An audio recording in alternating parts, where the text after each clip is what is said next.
नमस्कार। आपने अपना बर्थ डिटेल्स और क्वेश्चंस कुछ दिए हैं। 11 मई 1974 सुबह 6 बजे आपका जन्म हुआ है। आपका हॉरोस्कोप वृषभ लग्न और धनु राशि का हॉरोस्कोप है, जहां लग्न के स्वामी शुक्र हैं तो राशि के स्वामी बृहस्पति हैं। लग्न और राशि, लग्न यानी आपका शरीर, शारीरिक स्थितियाँ, और चंद्रमा यानी आपका मन। आपके हॉरोस्कोप के अंदर चंद्र ग्रह बहुत पीड़ित है। यह चंद्र ग्रह लग्न कुंडली ही नहीं, नवमांश कुंडली में भी बहुत पीड़ित है। अब मन का कारक, मानसिक स्थिति का कारक ग्रह अगर पीड़ित हो तो उसने ये बात दे दी है कि भाई पीड़ा तो जीवन में बहुत होगी, स्ट्रेस तो जीवन में बहुत होगा। रीज़न चाहे उसका कुछ भी बने, चाहे आपकी मैरिड लाइफ उसका एक बहुत ख़राब रीज़न बन चुकी है कि आपको अपनी वाइफ की तरफ से अपनी मैरिड लाइफ की वजह से स्ट्रेस रहता है, प्रॉब्लम्स रहती हैं, चिंताएं रहती हैं। आप देखिएगा कि चंद्रमा आपकी हॉरोस्कोप में 8th हाउस में बैठा है, जिसके ऊपर दो अशुभ ग्रह शनि और मंगल जैसे पापी ग्रह उसको देख रहे हैं। ये शनि मंगल यहाँ भी देखते हैं तो आप नवमांश में, नवमांश किस लिए? 8th house. नवमांश का 8th हाउस मांगल्य जीवन के लिए देखा जाता है, ससुराल पक्ष के लिए देखा जाता है। यहाँ से हम मांगल्य जीवन देखते हैं। प्योरली मैरिड लाइफ का चंद्रमा यहाँ है, 8th हाउस में है। यहाँ भी मंगल की दृष्टि है और शनि की दृष्टि है। दोनों तरफ सेम सिचुएशंस चंद्रमा ने निकाल कर दी हैं कि भैया आपके 8th हाउस में प्रॉब्लम है। 8वें घर की प्रॉब्लम मांगल्य जीवन को ध्वस्त करती है, और 8वें घर की नवमांश की प्रॉब्लम ससुराल पक्ष भी अच्छा नहीं देती, मैरिड लाइफ को भी प्रॉब्लम देती है। आपका लगन और सप्तम भाव लगातार 2 बार राहु केतु अक्ष पर आया। यहाँ भी राहु केतु अक्ष पर आया, यहाँ भी राहु केतु अक्ष पर आया। राहु केतु एक राक्षसी ग्रह, एक असुर ग्रह, एक राक्षस के 2 टुकड़े, एक राहु और एक केतु, जिनको सर्प से जोड़ दिया गया। यानी पहले से भी असुर थे, उनके अंदर और विष भर दिया, यानी सर्प से जोड़ दिया। अब ऐसे प्लैनेट्स भला चाहने वाले नहीं होते, ऐसे प्लैनेट नुकसान करने वाले, जिस भाव से संबंध बने उस भाव पे ग्रहण लगाने वाले होते हैं। अगर ये राहु केतु आपके यहाँ लगन पे ग्रहण लगाते हैं तो यह आपके मन के अंदर चिंताओं को देते हैं। अगर ये सप्तम भाव पे ग्रहण लगाते हैं तो आपके वैवाहिक जीवन को ग्रहण लगाते हैं। यानी ये राहु केतु ने जो रिपीटेशन किया आपके चार्ट में, मैं आपको रिपीटेशन दिखा रहा हूँ कि पहले ये चंद्रमा यहाँ ही नहीं, यहाँ भी सेम ही पोजीशन पे पीड़ित है, तो वहीं राहु केतु यहाँ ही नहीं, यहाँ भी सेम पोजीशन पे पीड़ित है।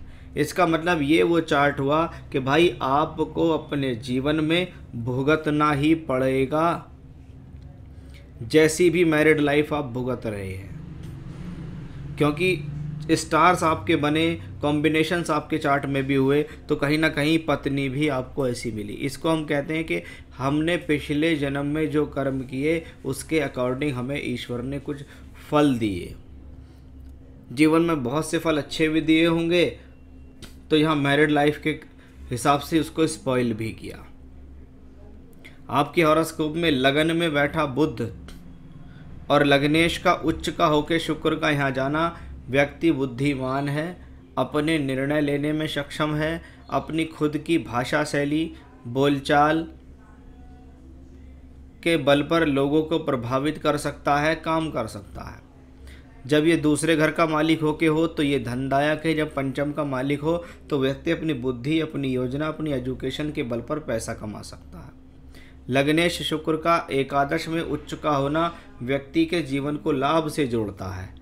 ये लाभ है कि हाँ, ये व्यक्ति जीवन में कैपेबल है खुद के बल पर कुछ करने पे, खुद के बल पर कुछ अर्जित करने में और लाभ लेने में। ये आपके लग्नेश ने दिखाया कि शुक्र लग्जरियसता का कारक है। अगर आपको लग्जरी लाइफ चाहिए, जीवन में सुख साधन चाहिए, वो शुक्र से मिलते हैं, और उच्च का शुक्र एकादश में बैठकर यही काम करता है। इसके ऊपर शनि की दृष्टि भी है कि शनि की 10वीं दृष्टि शुक्र पे है, और शनि आपके लिए योग कारक ग्रह है। भले ही वो शनि मंगल यहाँ के लिए अच्छे नहीं है, उसके लिए भी मैं आपको बताऊंगा, लेकिन वो इस कॉम्बिनेशन से अच्छे है कि देखो जीवन में अगर ये बनता है कि धन हानि का योग, धन हानि का योग का मतलब है कि भाई पहले धन आएगा तभी तो हानि होगी, जब धन ही नहीं होगा तो हानि कहाँ से होगी। शास्त्र कहता है कि धन भाव पर बैठे हुए अशुभ ग्रह जीवन में धन हानि करते हैं। चंद्रमा से 7वें घर में, अब तक हमने चंद्रमा को देखा, हम अगर लगन से सप्तम भाव देखते हैं मैरिड लाइफ का, तो चंद्रमा से सप्तम भाव मैरिड लाइफ में होने वाली मानसिक स्थितियों के लिए देखा जाता है कि पति और पत्नी के बीच वैचारिक मिलान कैसा है। जब चंद्रमा से सप्तम में 2 मैलेफिक्स प्लैनेट शनि और मंगल हों तो ये पैसे के लिए तो नुकसानदायक इसलिए है क्योंकि ये लगन से दूसरे घर में है, कि किसी न किसी तरीके से व्यक्ति के धन का नुकसान करता है ये प्लैनेट। आपने कहा कि बहुत स्ट्रेस हो रही है लाइफ में, प्रॉब्लम्स आ रही हैं, पैसा भी लग रहा है, कोर्ट केस भी चल रहा है, फिर भी मुक्ति नहीं है, फिर भी शांति नहीं है। अगर लाइफ में कुछ मिल रहा है ना आपको अभी तक, कि आप अपने खर्चे के लिए कुछ चला रहे हो, कुछ कर रहे हो, तो उसके लिए कुछ प्लैनेट जिम्मेदार हैं। जैसे बुध की वजह से पैसा मिलता है, बृहस्पति दशम में बैठ के दूसरे घर को दृष्टि देते हैं, इसकी वजह से पैसा मिलता है। शुक्र उच्चका होकर लग्नेश होकर यहाँ बैठा है, और यदि कुछ छीना जा रहा है तो वो राहु केतु की वजह से, चंद्रमा की वजह से, चंद्रमा से सप्तम में बैठे शनि मंगल की वजह से छीना जा रहा है। यानी प्लैनेट बर्बाद और आबाद दोनों करने वाले चार्ट्स में दिखते हैं कि अगर चौथे घर का मालिक द्वादश भाव में बैठा हुआ हो तो चौथा घर अपना सुख का, 12वां घर दूरी का। यही वो रीज़न भी है जिसके कारण आप घर से दूर भी हैं।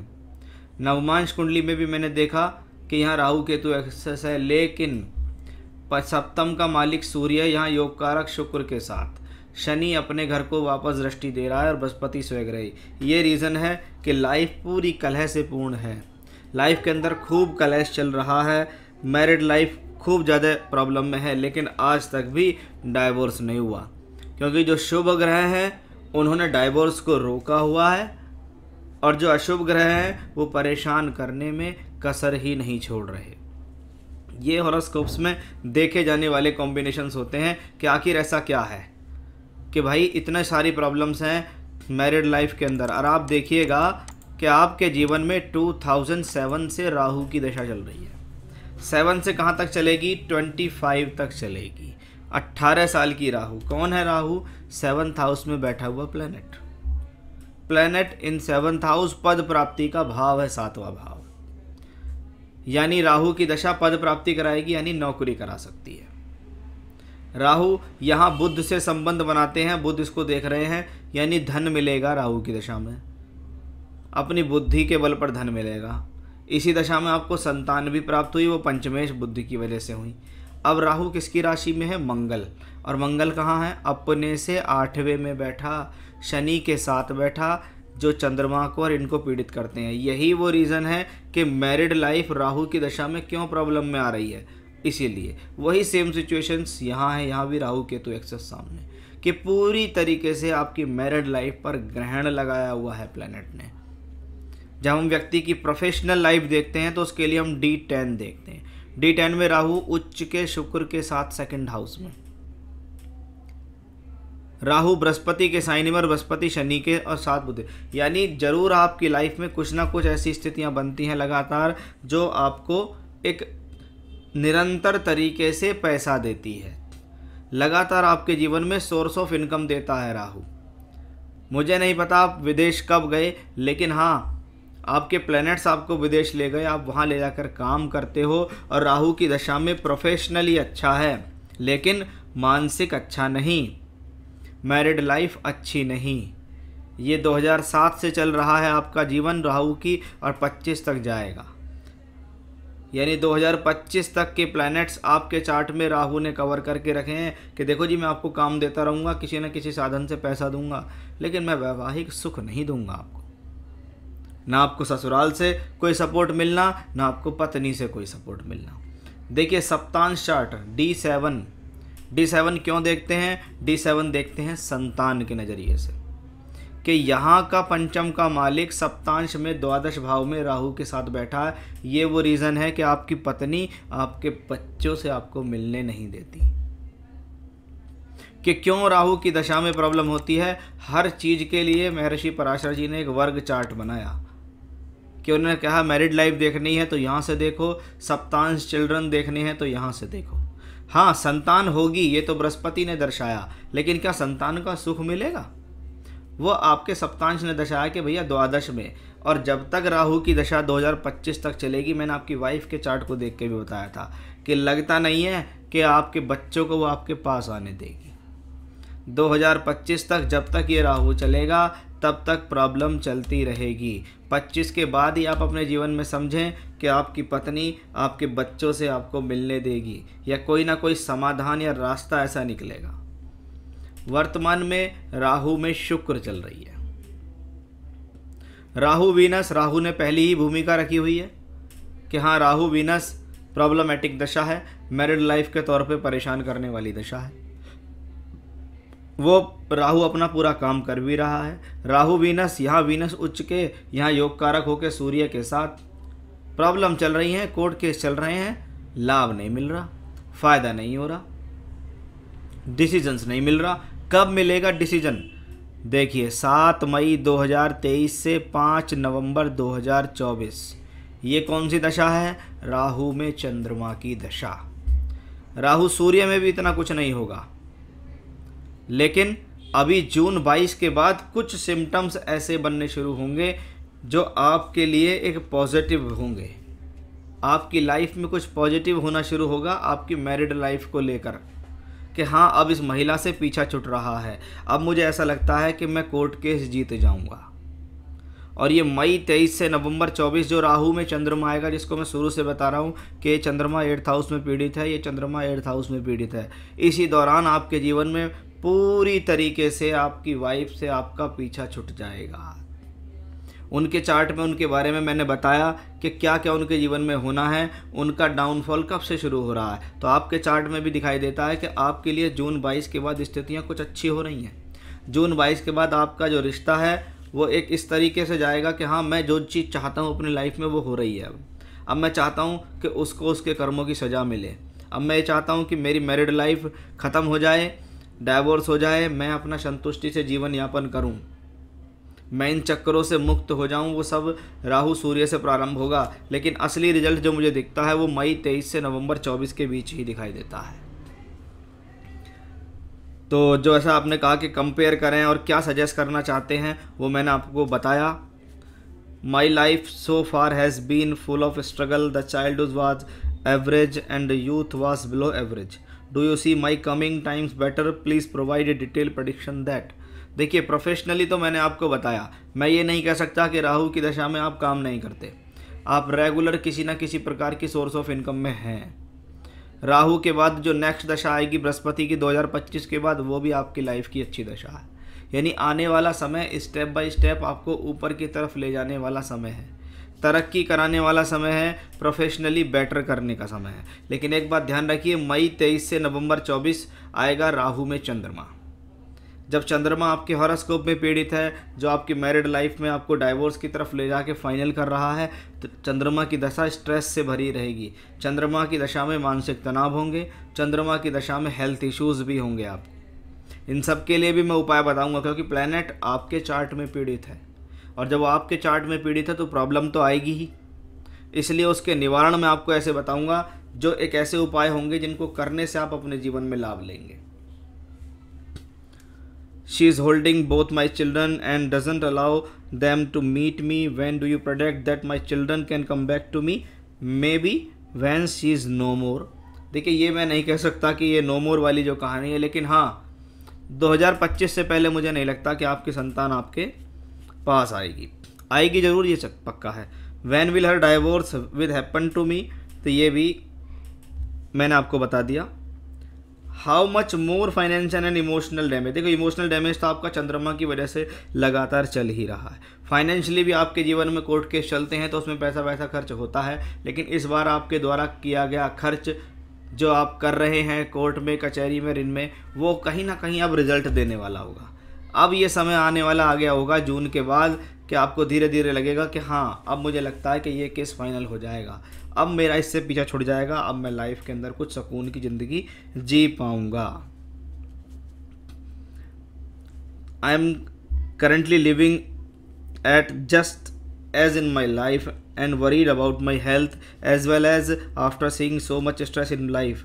Please predict my health forecast and can I do some remedy to stay healthy as I always wanted to do something big in my life. हाँ, आने वाली दशा ऐसी नहीं है, जहाँ आप इस संकटों से मुक्त हुए वहीं आपके जीवन में कुछ बेटर कॉम्बिनेशन शुरू हो जाएंगे। फिर वो प्लेनेट आपको अच्छा देगा, क्योंकि 2025 के बाद जो जुपिटर की दशा आपके जीवन में आएगी 16 साल की, वो आपके जीवन में बहुत बेहतर होगी, प्रोफेशनली बेहतर होगी, काम धंधे के हिसाब से, पैसे के हिसाब से अच्छी होगी। लाइफ में कुछ बड़ा करना चाहते हैं, कुछ बड़ी अचीवमेंट चाहते हैं, वो सब आपको बृहस्पति की दशा में मिलेगा। लेकिन वर्तमान की स्थिति, इन सब से बचने के लिए करना क्या चाहिए कि आप स्ट्रेस फ्री रहें, आपका स्वास्थ्य आपका साथ दे, और ऐसी रेमेडी जो आपको इन चंगुल से निकाल के ले जाए, उसके लिए मैं रेमेडी बताता हूँ। देखिए, सबसे पहले अपने चंद्रमा को परफेक्ट कीजिए। रोज़ाना कम से कम 3 बार, आप एक बार में बैठ के 3 बार लगातार करेंगे रुद्राष्टकम का पाठ। गूगल से आप सर्च कर सकते हैं रुद्राष्टकम, इसका 3 पाठ लगातार करने हैं। मैं समझता हूँ 2 से 3 मिनट में 2 मिनट में एक पाठ हो जाता है इसका, तो आपको उसको 3 बार रिपीट करना है। एक दूसरा, एक बार हनुमान चालीसा या बजरंग बाण भी एक बार जरूर पढ़नी है। तीसरा, मंगलवार और शनिवार, ये रेमेडी आपको तब तक करनी है जो मैं आपको अब रेमेडी बताने जा रहा हूँ, जब तक आपके कोर्ट केस फाइनल नहीं हो जाते, जब तक आपको उनसे छुटकारा नहीं मिल जाता। यह है मंगलवार और शनिवार का किया जाने वाला सुंदरकांड का पाठ। सूर्यास्त के बाद, जब सूर्यास्त हो जाए, सनसेट हो जाए, आप चमेली के तेल का एक दीपक जलाएंगे। उस चमेली के तेल के दीपक को हनुमान जी की मूर्ति या तस्वीर या उनके सामने रखेंगे, उनसे हाथ जोड़कर प्रार्थना करेंगे, प्रभु मेरे जीवन में जो संकट ये चल रहे हैं, मैरिड लाइफ के लिए, कोर्ट केस, इनसे मुझे मुक्ति दो, मैं अब इनसे थक गया हूँ। और उनके सामने प्रार्थना करते हुए सुंदरकांड का पाठ करें अपने आप। हर मंगल, हर शनिवार की शाम को सूर्यास्त के बाद लगातार ये उपाय, जब तक आपको मुक्ति ना मिल जाए, इन सब चीज़ों से करना होगा। तो 3 पाठ रुद्राष्टकम के रोजाना, 1 पाठ बजरंग बाण या हनुमान चालीसा का रोजाना, और मंगलवार और शनिवार में करना है आपको सुंदरकांड। ये वो बेस्ट रेमेडी है जिसको करने से आपको बहुत बेहतरीन रिजल्ट मिलेंगे। जितना रेगुलरिटी से, जितना श्रद्धा से और मन लगा के आप इनको करेंगे, उतना आपके लिए बेहतर रहेगा। साथ ही साथ बुध ग्रह का रतन और शुक्र ग्रह का रतन, यानी पन्ना रतन और ओपल रतन, पन्ना और डबल फायर ओपल, ये 2 स्टोन आपके चार्ट में ऐसे हैं जिनको आप पहन सकते हैं, जिनसे आप अपने जीवन में लाभ ले सकते हैं। तो यदि आपको स्टोन ये चाहिए हो तो आप हमसे प्राप्त कर सकते हैं, हम आपको अवेलेबल करा सकते हैं आपके एड्रेस पर, जहाँ भी आप कहीं भी रहते हैं, रिंग बनाकर। लेकिन पन्ना और ओपल आपको पहनने हैं। रेमेडी आपको ये करनी है अगर आप इन सब चीज़ों से छुटकारा पाते हैं। हाँ, आने वाली दशाएं ये कहती हैं कि ये व्यक्ति अब परेशानियों से दूर जाएगा, ये व्यक्ति अब कष्टों से दूर जाएगा। लेकिन इन कष्टों में, आपकी परेशानियों में आपको विजय मिले, जीवन में तरक्की मिले, उसके लिए रेमेडी ज़रूरी है जो मैंने आपको यहाँ बताई है। तो क्यों हो रहा है चार्ट में प्रॉब्लम, क्यों अभी तक सेफ हैं, कोई ऐसी बड़ी समस्या नहीं आई, कौन से पॉजिटिव प्लैनेट थे, कौन से नेगेटिव प्लैनेट थे जो परेशान भी कर रहे हैं और मुक्ति भी नहीं दे रहे, क्या कहती हैं आने वाली दशाएं, इनसे कैसे मिलेगा आपको लाभ, उसके बारे में आपको बताने का मैंने यहाँ प्रयास किया है। नमस्कार।